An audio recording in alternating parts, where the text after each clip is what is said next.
Today is Easter Sunday, and thousands gathered at St. Peter's Basilica in Rome. The Pope, while not presiding over the Vatican's Mass, did appear on the balcony afterwards. He wished the thousands in St. Peter's Square a happy Easter. Then he let his traditional Urbi to the city and the world address be delivered by an aide. The 88-year-old Pontiff is still recuperating from a near-fatal bout of double pneumonia, and he has been ordered by his doctors to take it easy. He skipped several events during Holy Week, including Good Friday services, but he did visit inmates at a prison in Rome on Holy Thursday. Well, for more on the Pope and the Catholic Church, we can bring in Jean Duchesne, a special advisor to the Archbishop of Paris. Jean, thank you so much for joining our program on this Easter Sunday. Well, blessed Easter to you too. I want to begin by asking you about the Jubilee year. This year, 2025, the Pope had marked as a Jubilee year for the Catholic Church.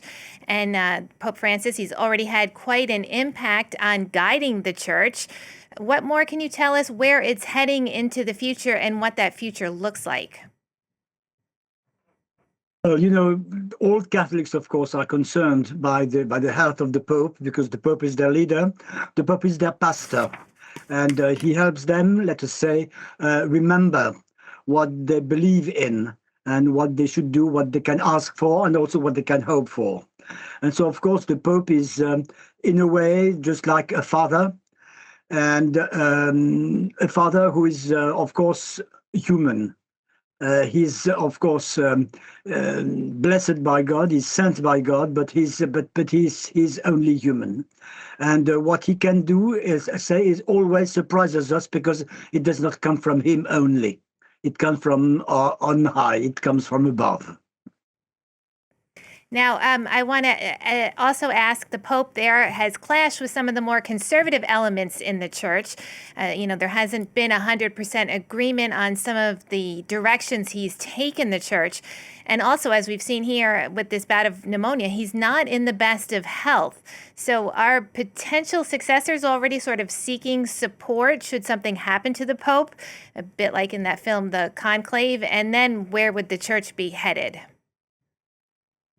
Well, of course, it is difficult to say because actually, what is to be kept in mind is that it's not politics. You see, it is something which is spiritual, and the problem for the Pope or for the Pope's successor, from the Pope, whoever the Pope is to help people believe that they are not abandoned on earth, that God expects something from them because he loves them. And that's what it is all about. So the Pope is just there as a witness. And there will always be a witness until the end of time. This is why this is just some kind of a peripacy, something of a small event in the long series of events that lead us to the end of time. Now, Pope Francis has championed the rights of the poor. That's a platform that he's, been outspoken on. He's also spoken out about the Church's sexual abuse scandals and issued some reforms like abolishing the Vatican's secrecy rules in such cases.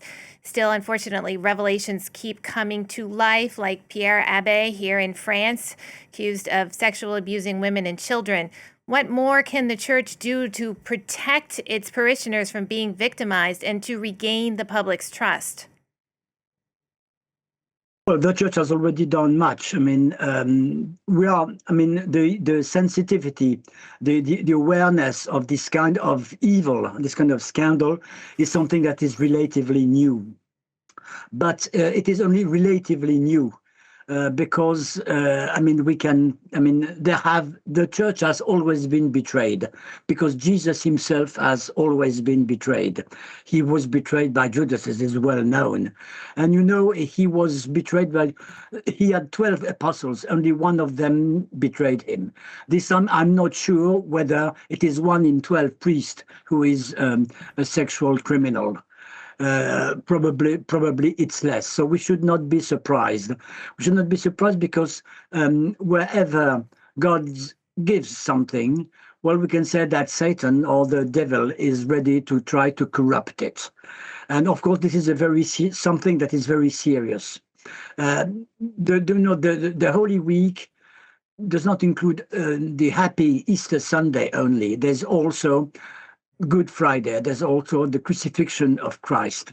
And there's also a part of the cross, part of the sacrifice, part of accepting evil, of confronting evil without fighting it, not by retaliating, but by by expressing the fact that evil is vain and that it cannot win in the long run, because simply love means not resisting evil, but allowing evil to sort of exhaust itself out. And this is what we're all experiencing now. That the church is doing what she can. She cannot do everything, because she cannot repress evil. She cannot repress all temptations. But of course, it is a duty to do as much as she can to make the church a safe place for children, for women, for weak people. Jean, thank you so much for joining us again on Easter Sunday. That's Jean Duchesne, a special advisor to the Archbishop of Paris.